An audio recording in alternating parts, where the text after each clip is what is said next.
What's up everybody, Gen X Dividend Investor here. This is a fun video as I just hit my 2-year anniversary of retiring in my 40s due to dividends paying all my bills. So to kick things off, I ask you to please hit the thumbs up button, subscribe if you haven't yet, and click that bell notification. Now if you're new to my channel, then I recommend you watch a video I recently did called my $2.6 million dividend portfolio, $90,000 dividends per year, where I tell you about my background and how I made my money, and I show you my 26 stock dividend portfolio in fidelity. Stocks like J&J, Procter & Gamble, McDonalds, etc. Of course, in the last few weeks my portfolio has been trending down, but at least my income has kept going up.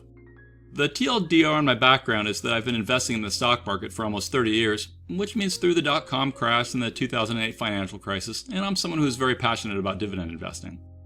I've never been given a dime nor won a lottery, and instead just kept investing since the day I graduated from college in the 90s and got a job as a programmer.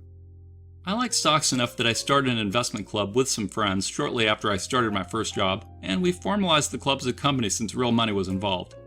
We had rules where everyone had to invest a minimum amount of cash each month into the company, money which was used to buy mostly tech stocks, and we would meet up for dinner and chat about which companies we would collectively invest in. Unfortunately, most of those friends quit investing after the dot-com crash because we all took massive losses.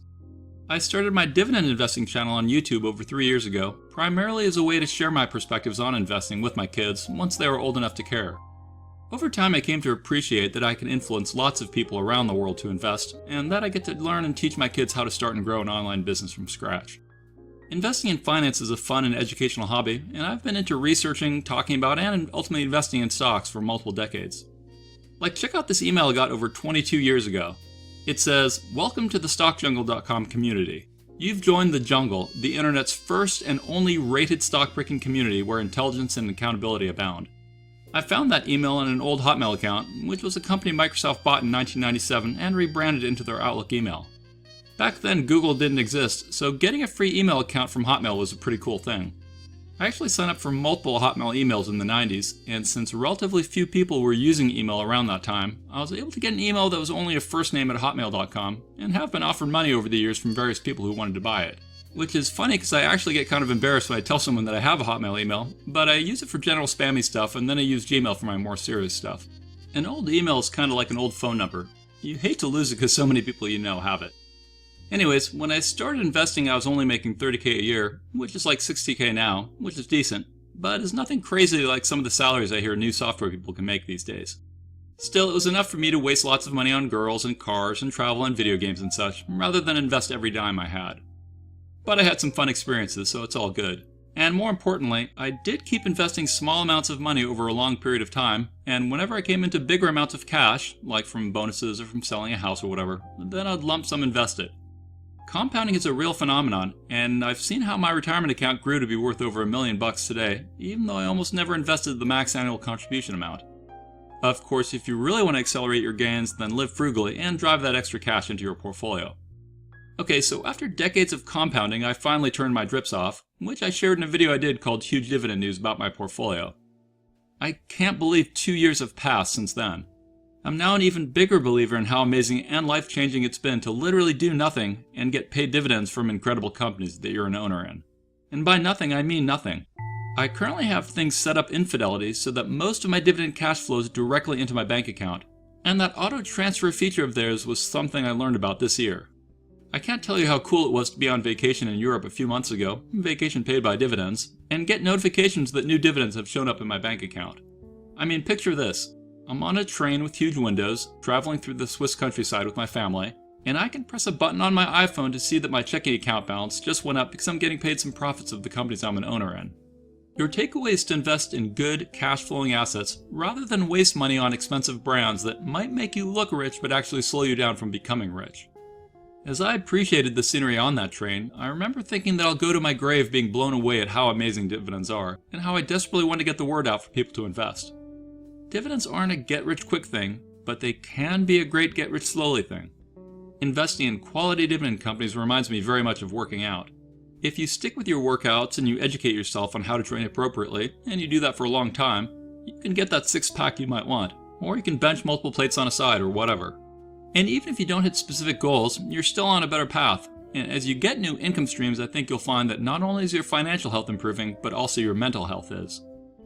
One thing that I've realized this last year was that dividend haters don't talk about, or appreciate, the true benefits of passive dividend income. Dividends give you time, or at least free some of your time, and I think that's an aspect that isn't appreciated or acknowledged enough. Another underappreciated aspect of dividends is that they are cash flow without needing expertise or competency. Like, even if I'm dead, that dividend cash basically keeps flowing into my wife's bank account without her needing to know what stocks she should sell, or how to sell covered calls, or how she should build a portfolio, or what price are good to trade at, or etc.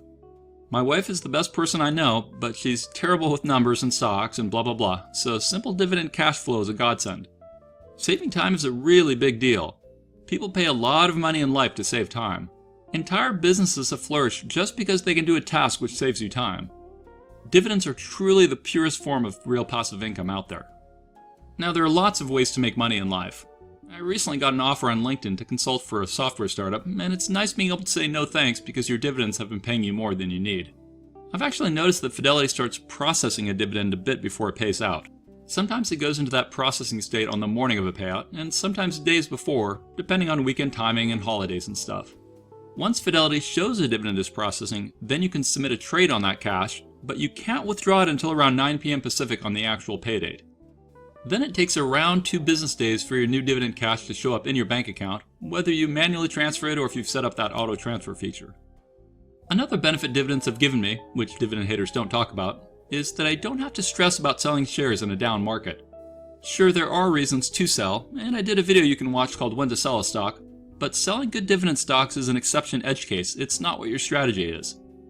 I mean, look at what's going on right now. The S&P 500 is down 25% this year. But my dividend income is still mostly trended up. I've gotten dividend hikes from Realty Income, Altria, Duke, Caterpillar, and over a dozen others, and I'm guessing I'll see more dividend hikes before the year is up. In fact, Starbucks announced one today, and I think McDonald's is up next for me. That doesn't mean dividends are guaranteed to be paid out, nor does it mean they're guaranteed to go up, as we saw what happened with AT&T. But I've found that if you create a basket of solid dividend companies, especially aristocrats and kings, then you'll probably do quite nicely over the long run. What's really cool about dividend investing is that the markets crashing are meaningless to us. Unless you have to sell, then it's literally meaningless. Crashing is actually a good thing because it gives us a chance to acquire more cash flowing assets at cheaper prices. But if you're still feeling bad because your portfolio value has been crushed, then listen to Carlos Slim Helu, one of the richest men in the world. He said, "Courage taught me no matter how bad a crisis gets, any sound investment will eventually pay off." That's key to understand. Don't invest in crap. Always invest in quality. It's okay if you make some bad calls on your investments, because everyone does. That reminds me of a quote from Ray Dalio who said, "Don't try to time the market yourself because you'll probably lose. Competing in the markets is more difficult than competing in the Olympics. There are more people trying to do it and putting more resources behind it." Right now is when you'll hear more people talking about how they've called the top of the markets and that they're sitting in cash and they'll jump in when the time is perfect. I'd ignore all those people. Another helpful quote from another billionaire is Bob Parsons, who said, "The temptation to quit will be greatest just before you are about to succeed." That's kind of like the Harvey Dent Batman quote, which is, "The night is darkest just before the dawn, and I promise you the dawn is coming." Anyways, a learning I had this last year was that investing in international companies can cause a material amount of volatility in your dividend payouts. I mean, I knew that could happen, but I didn't think we would experience the insane currency swings we've been having. Like, I invested in British American Tobacco recently, and my first payout was at 74 cents a share. I currently have 2,591 shares of BTI, so that should be an annualized payout of $7,669 a year in dividends. But at the moment I'm working on this video, the dollar is at a historic highs relative to the British pound sterling, and when I do the math it tells me that their current payout would only be at 58 cents a share per quarter. That would equate to an annualized payout of about $6,000. So just due to currency changes this year, my annual amount of BTI dividends have fallen by about $1,600. That's over a 20% drop, simply due to currency fluctuations and the dollar getting stronger relative to the British pound. Now, if I was a British person living in England, then my payout from quarter to quarter would have remained the same, i.e. they're paying out 54.45 pence per share per quarter, and there are 100 pence in a pound, kind of like there are 100 pennies in a dollar. With 2,591 shares, I'd get paid around 1,411 pounds per quarter. And regardless of what currencies do, I'd keep getting paid 1,411 pounds per quarter. The upside is if you're an American and you travel to England, then you have 20% more buying power now. So like if you exchanged $100 a year ago, they would have given you 74 pounds. Today if you exchange $100, they would give you around 93 pounds, aka you're getting more spending power. But the downside means if you're British and traveling to America, then your money has 20% less buying power in the USA. It also means some imports are more expensive for British folks, and it means that some British companies are paying more for materials to build their products, and so costs will be pushed out, further driving inflation up. At the same time, many US companies have relied on a weaker dollar to boost sales by making their goods cheap when selling internationally. So due to a stronger dollar, I'd expect to see downward pressure on some of my US companies' earnings in the short term. This whole currency thing reinforced why I prefer owning US companies rather than international companies, as I like less volatility. Now, it's not all bad news, as I'm sure in the future the dollar will get weaker compared to the British pound sterling, and at that point my BTI dividend payouts will go back up. I've been thinking I'd like to invest in some Canadian banks in my retirement account, as that way I can avoid the 15% international withholding tax that I normally get with Canadian dividends, but I'm not sure if this currency business will irk me too much to do that. I don't know. Some of those Canadian banks are great businesses that have paid out beautiful dividends for over 100 years. Anyways, that BTI situation is an example of how your dividends don't always trend up.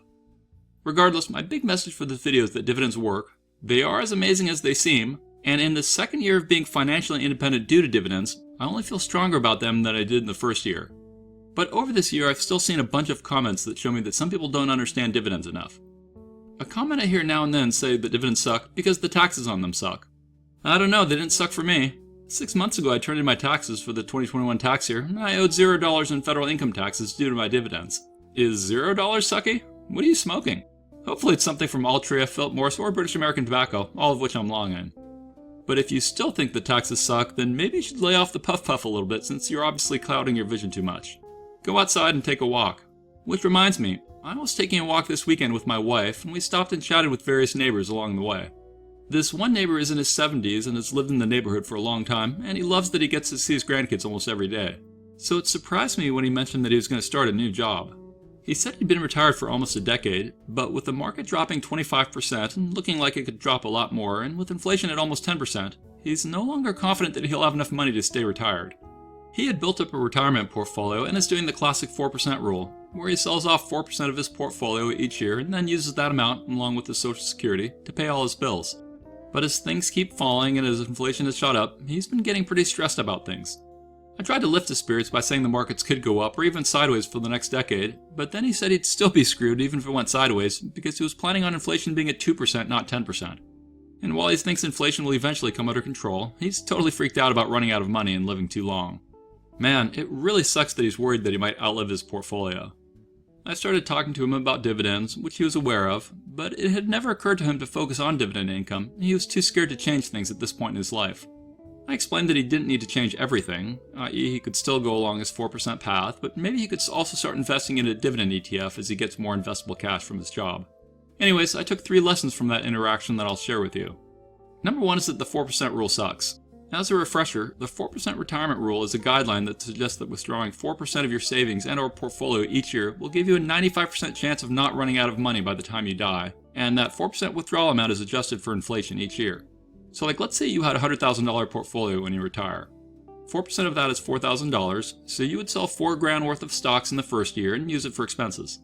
These days inflation is around 10%. That means in year 2 you would sell 10% more than the previous year to maintain your style of living, aka $4,400 worth of stocks, and hopefully your portfolio would have appreciated some. One reason I think the 4% rule sucks is inflation. During periods of high inflation, such as what we have right now, the CPI adjustment to your withdrawals could cause an individual savings to erode faster than the 4% rule normally was estimated to do. Another reason I don't like the 4% rule is that it doesn't exactly account for a market crashing and staying down or going sideways for decades. I mean, the rule was created by looking over broad periods in history where things did crash and went sideways, but if we go into something worse than we've experienced, then the 4% rule will fail faster. Another con to the 4% rule is that it doesn't account for your lifestyle changes. And then another downside to it are potential tax implications. What I mean is the 4% rule doesn't account for taxes, which can vary greatly based on where the investor lives and what kind of account they're taking money out of. Like 4% coming out of a Roth is a lot different than 4% coming out of a normal retirement account. And then 4% of your portfolio would go a lot further for people living in Tennessee, which is the 6th cheapest state to live in right now, and which also no longer taxes dividends, versus someone living in Massachusetts or New York or Hawaii or any of the high-cost living states. Anyways, it gets even worse than that because the original inventor of the 4% rule said it now needs to be changed. In fact, recent research published by Morningstar said that the 4% rule would only have a 50% chance of your money lasting 30 years, And to raise your chances to 90%, you would have to be on a 3.3% rule, i.e. you need to be taking out less money so that it has a higher likelihood of lasting longer. But then another company came out and said it needs to be even lower at 2.7%. That really sucks, and there's a huge difference between 4% withdrawals and 2.7% withdrawals, where the estimating error could wreck your financial future. The guy who invented the 4% rule also changed his guideline for how much stocks and bonds you need to hold in retirement, which has multiple cons to it. Like, that means that people in retirement need to be financially aware enough to even know that the 4% guideline has changed, and they need to know that it's now recommended that a different composition of stocks to bonds in their portfolios are needed. Bottom line, you're still worrying about that you might outlive your portfolio.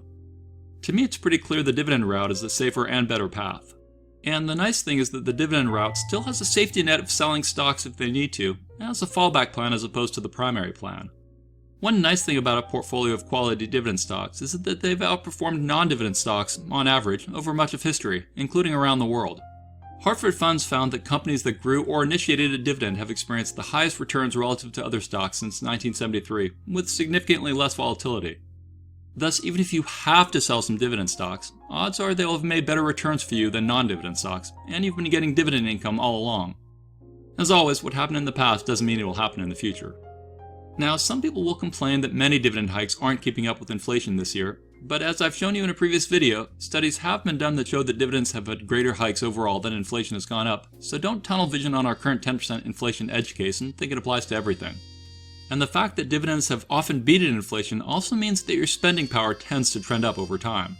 That itself is also better than the 4% rule, since the 4% rule has your purchasing power going sideways rather than up. I definitely sleep better at night knowing my dividends are flowing in. Plus, the dividend investing strategy is a more positive, uplifting one based on abundance rather than constrained by morbid hopes that you don't outlive your portfolio. Now, getting to a point where dividends can fund your entire retirement is obviously challenging. So a hybrid approach is still worth considering, where you live on your dividends as much as possible and then you sell some of your stocks to make up for wherever you fall short. Leave me a comment if you'd like me to make a video where I estimate how someone would do if they had a strategy of living on some dividend income as well as selling some of their dividend portfolio each year. Okay, the second lesson I took from talking to my neighbor is that it's never too late to invest. Just because you might be older doesn't mean you can't push into dividends. Getting some dividends is better than getting no dividends. Just make sure those dividends come from great companies, as you never want to invest only because a company has a dividend. Regardless, you never know how long you're going to live, so building any additional income stream now should help.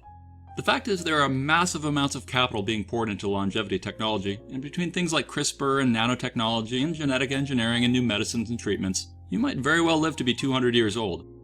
And the last 30 or 40 years of your life might be when your portfolio grows the most. I mean, take a look at this net worth of Warren Buffett over time. Check out where he was when he was 50 and compare that to where he's at now at 91, and you'll see that he made over 99% of his net worth after age 50. 99%. So don't tell me it's too late or whatever. Don't compare yourself to Buffett, but do learn from him. The reality is that you can make your future much brighter than you think is possible. Just keep investing. Aristotle said, "We are what we repeatedly do. Excellence is not an act, but a habit." Who cares if you can't get to a 7-figure portfolio? Focus on first getting to a 4-figure one and then go from there. Okay, now the third thing I took from my neighbor is that the majority of people aren't educated to the potential of what dividends can be. I still get comments from people who say dividend investing doesn't work. Like, here's a tweet from a dividend hater who, earlier this year, said, "These dividend investors are too new to investing to have lived through a true bear market. They will feel the pain at some point. Dividends do not protect in a bear market. Watch, you'll see what I'm saying." So he made multiple mistakes in that tweet. Number one, many dividend investors have been investing for a long time, including through multiple bear markets. Two, he doesn't know the history of good dividend stocks. Had he done basic research, he would have learned about dividend aristocrats that have protected people by being companies that not only paid dividends, but also increased their dividend every year for 25 plus years, not to mention dividend kings that are even more impressive and have done that for 50 plus years. That doesn't mean that every aristocrat or king is guaranteed to keep doing that. But having a basket of quality dividend stocks can keep your income flowing in, which is a key focus of dividend investors. Heck, it's just logical that great companies will keep paying dividends. I mean, even if we go into a horrific depression, will people keep going to McDonald's? I think so. Will they keep using Band-Aids? Yeah. Will they eat, drink, use their phones, blah blah blah? If your answer is yes, then those companies will probably keep paying out some of their profits to their owners, like they have for a very, very long time. I did a video I recommend everyone watch called Common Misconceptions about Dividends, where I try to clarify things for people who aren't aware. Anyways, another learning I had recently was that my retirement account, Infidelity, was configured by them in such a way that drip dividends didn't calculate cost basis properly for some reason. So I had to call their customer service and get them to fix the issue. Apparently they sometimes configure retirement accounts in a way that doesn't track cost basis because most people don't care. Okay, another learning I had was that many people who want to retire are unaware of how they can get health insurance outside of work, especially if they have pre-existing conditions. Well, I have pre-existing conditions, but I was able to get cheaper healthcare than the COBRA I had after I left my job, and it's almost exactly the same coverage. Specifically, I got healthcare on the exchanges. So that's how you can do it. The reality is that almost everyone wants financial independence, but only 1% of people retire before age 50. 1%. If your desire to accumulate cash-flowing assets is more than your desire to spend, then I'm sure you'll be part of that 1%, or at least will be well on your way. You just gotta start and not quit. That reminds me of this team building exercise I did at work once, where we were given 20 pieces of uncooked spaghetti, 1 yard of tape, 1 yard of string, and a normal marshmallow. The contest was to build the tallest structure with the marshmallow ending up on top within 15 minutes. I later learned that this exercise was an experiment run with different groups, including elite MBA students, lawyers, CEOs, and kindergartners. It's pretty fascinating what they found. The MBA students immediately began talking and thinking strategically. They examined the materials and started defining roles on their team, like who the leader was, who should be a designer, and who were the builders. They started brainstorming ideas, and everyone is asking intelligent questions, and they debated different approaches. They quickly created a list of the most promising ideas and how the structure should look, and they voted on them. It was professional, rational, and intelligent. They realized time was ticking by, so they used the approach they had voted on and they divided up the tasks, and in the last few minutes they started building. Now these students were the best of the best, coming from elite Ivy League universities. They managed to build a structure of spaghetti holding up a marshmallow that was a bit less than 10 inches tall. Now in that case, 10 inches ain't all that impressive. The experiment was run multiple times with MBA students around the country, and overall they averaged 10 inches. They also did the same exercise with lawyers. The lawyers outdid the MBA students and averaged 15 inches. The CEOs did even better and they averaged 22 inches. But it was the kindergartners who beat all the adult groups multiple times at multiple schools. Kindergartners managed to build structures that averaged 26 inches tall. 26 freaking inches. How the heck did those little guys and girls outdo some of the most brilliant minds out there? Well, they took a totally different approach than the adults. They didn't strategize, they didn't analyze, they didn't talk about their experiences building or solving puzzles, they didn't ask questions or refine ideas, they actually barely talked at all. They weren't smooth or organized. They just grabbed stuff on the table and started building stuff for fun, with no strategy, no nothing. When they spoke, it was in short bursts like, ooh look, or try this, or whatever, and what they did was quickly try different approaches and fail fast and iterate quickly. They weren't trying to show off or whatever, and if something fell they giggled and tried something different very fast. My point is that if you want to build a big dividend snowball, then start. Just do it. Now it's not a perfect analogy because I think you need to invest intelligently, but don't be stuck in analysis paralysis. Investing is a lifelong journey and your learning should never stop. Starting, struggling, making mistakes but not giving up, all that's part of the process that will ultimately bring you success, and it will be more than just financial success. I've come across people on social media who have a mindset where they think they'll always lose. They've conditioned themselves in believing that nothing they will do will let them win. That's called learned helplessness, and it reminds me of someone I used to work with named David. This guy was super bright and was one of my tech mentors at one of my first jobs. David was like Linus from the Peanuts gang, or maybe he was like Eeyore, in the sense that he always had a rain cloud over his head. Everything was a problem in his life. Nothing went his way. He felt he had terrible luck. He always talked about his failures and mistakes and was honestly the most beaten down person I've ever met. Look, everyone has troubles. Some people are way in debt. Some are addicted to things. Some are going through terrible divorces. Some have nasty health issues. Some just got fired and are freaking out. All that sucks, but you can make your future brighter. It's okay if you've made mistakes in the past. Forgive yourself and move on. Or maybe you need to forgive others. Forget the mistakes, remember the lessons. Don't let the fear of failure hold you back. I've learned over and over that people who succeed are the ones that just do it. They just start. Start the YouTube channel. Start the blog. Don't give up. Go after that relationship you want. Start working out. Don't wait for the economy to be perfect or the market to be perfect. That doesn't mean be reckless, but it does mean do it. Ask yourself, what would you do if you literally couldn't fail? What company would you start, or what book would you write, or what thing would you do if you literally couldn't fail? Would you start an EV company? Would you want to be a US Senator? Do you want to act in Hollywood? Do you have a screenplay idea that you'd love to see as a movie? Whatever it is, I encourage you to chase your dreams. Do that thing you'd do if you couldn't fail. You don't have to do it quickly, just start heading down that path and don't quit. And do the same with investing. Start and don't stop, even when the market looks bad. Okay, another thing I've learned in the last year is that some people chase yield more than I thought. Like, here's a comment I got from a guy who saw my recent portfolio update video and said, "I don't consider this a dividend portfolio with the low yields. This is dividend growth. A dividend portfolio would bring in $20K a month with that amount." So first, that's weird, because he says it's not a dividend portfolio, it's a dividend growth portfolio. Maybe I'm being pedantic, but isn't a dividend growth portfolio still a dividend portfolio? Regardless, my overall average weighted dividend starting yield is about 3.6%. Now, to be fair, he's probably complaining because my two largest positions are also my lowest yielding ones, in Apple and Microsoft. But I make enough in dividends as is, without needing to sell low yield stuff for higher yield stuff, and both of those positions have some of my best total returns. And so he's saying I should be yielding $20K a month, which is $240K a year, and thus, given my total portfolio value, he's effectively advocating for an average yield of 9%. I personally would be concerned with an average yield that high, and I bet it wouldn't perform as well as mine will do in terms of total returns as the decades go on. My goal is to get the income I need to be retired now, as well as deliver solid total returns as time goes on, as I want my future generations to also benefit from my portfolio someday. Anyways, in this second year I've got to hear a lot of interesting feedback from other dividend investors out there. Like, I just got a comment from a subscriber named DelBomb3131 who said that he invests in some REITs and MLPs in a taxable account with the goal of having enough dividend income to pay his bills in case he loses his job. So he's okay holding REITs in a taxable account even if they aren't ideal for that type of account. But over time he plans to evolve things. Cool, I can respect that. I really appreciate having a social media platform and getting to hear other people's stories. Countless people have told me that they enjoy seeing the details of my portfolio and what I'm doing, as it gives them motivation as well as educates them. I get concerned that some people might get turned off by the relatively larger amounts, so my goal is to help those people focus on things they can learn from rather than feel jealous about. Like, when you're at a stoplight and someone pulls up in a Lambo, be like, "Cool, a Lambo." But don't be like, "Blah, I'll never own a Lambo." Or hey, at least laugh at me when my portfolio drops hundreds of thousands of dollars on big red days. Seriously though, join up on my Dividend Discord and be part of a growing community of dividend investors who are supporting one another in these crazy markets.